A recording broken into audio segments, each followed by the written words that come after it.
مسجد اقصا فلسطینس اندر امیک بنیادی وجہ مبارک سرزمین امیک بنیادی وجہ انبیاءن ہن سرزمین مسلمانن ہند قبلہ اول مسجد اقصا مسجد اقصا فضیلت واریاہ زیادہ مسجد اقصا متعلق قرآن مجیدس مز احادیث مبارکن مز واریاہن جائن ذکر آمت قرآن مجیدس مز اکسی جائے امیک ذکر آمت کی بلکہ واریاہن جائن مسجد اقصا ذکر آمت ات پہ واقع معراجس مز تکس جائے اللہ تعالیٰ ارشاد فرماؤ قرآن مجیدس اندر سبحان الذی اسرا بعبده لیلا من المسجد الحرام الى المسجد الاقصا یعنی قرآن مجیدس مز مسجد اقصا واریاہ زیادہ اہمیت ذکر آمت قرآن مجیدس اندر تھی کہ اللہ تعالیٰ نے اپنے بندے کو مسجد حرام سے مسجد اقصا تک کی سیر کرائی یہ اگر اس معمولی چکرس گھان اخ سپیشل اخ جائے اخ چنان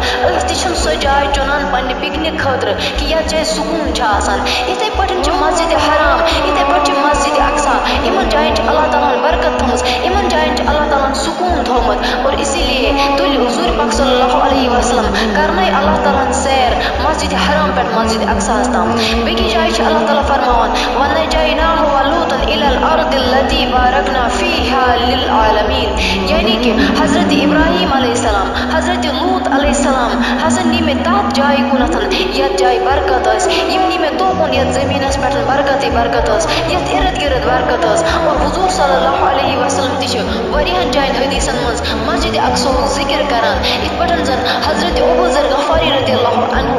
روایت کران سألت رسول اللہ عن اول مسجد وضع فی الارض یعنی کہ حضرت ابو ذر غفاری رضی اللہ عنہ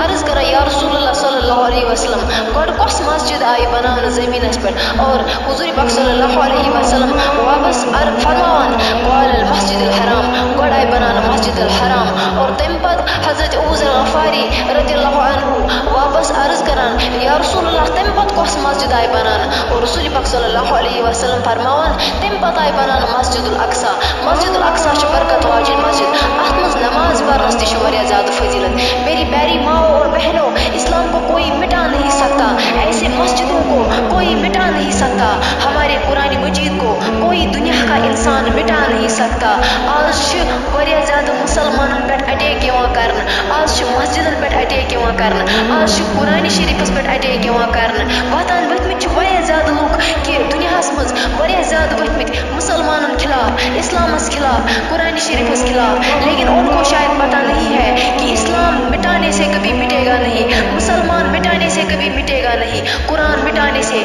کبھی مٹے گا نہیں کیونکہ ان چیزوں چپان اللہ تعالیٰ حفاظت کرنے وول انشاءاللہ اسلام تھا اسلام ہے اور اسلام رہے گا انشاءاللہ